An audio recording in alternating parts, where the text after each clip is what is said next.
Well, we're going to give a quick wrap-up video on this historic structure in the south side of Ypsilanti, Michigan. It's a Monday morning. I believe it's the 26th of July. So I've been working with John Hilligans, working for John Hilligans, who's the head of this project here. And if you've seen earlier videos, you know that basically what's happened with this structure is the whole foundation was rebuilt, and because it was all rotted out along the edge. So in the process, the walls of this structure got straightened.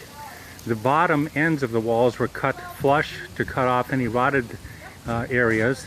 And then on the outside and the inside of the structure, form boards were made with treated lumber, and then concrete was poured to fill up the cavities so that the skunks and other varmints can't get into it. So this was the first side that we did, and can see that it's all nicely tucked in down there now. It's even got a flashing drip edge put in there, but that's all filled with concrete. John rebuilt this door so that it would fit on this section here. Going to the back side, the owners keep bees on the back side, and quite a bit of rebuilding was done on the back wall. Here you can see that John did some patchwork where the rotting just went up too far to replace the entire edge.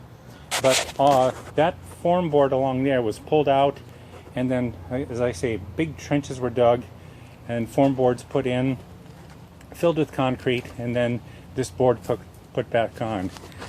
John rebuilt this door, patched it in where necessary, and in time that will age very nicely and will be a really nice addition to, well, a nice correction to a structure that needed some work. So that's the north side of this building. We'll walk around, show what we did on the inside today. We finished putting in flooring for the inside. I'll come back around the east side of the building, come into the south side.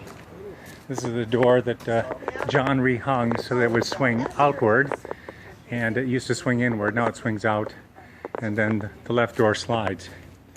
Here's an earlier bit of work that you've seen some of the videos. He filled the edge with concrete and then finally asphalt, and then put a slanted 2x10s or 12s in there so that it has a nice arch or ramp coming up in here. Now the entire floorboard structure in here was all pulled out and put in new floor joists underneath there, and then we re-laid down as many of the old floorboards as we could, and we were able to use up until about that section there, so we put in new floorboards. In an earlier video, if you didn't see, John had a clever little trick, because the old floorboards are close to 2 inches thick. New construction lumber is 1.5 inches thick, and to get them to meet at the same level, John ran a shim along this edge so the entire thing meets at the same level. Then along here, for every 2 feet or so, my foot in there, he cut a tapered shim.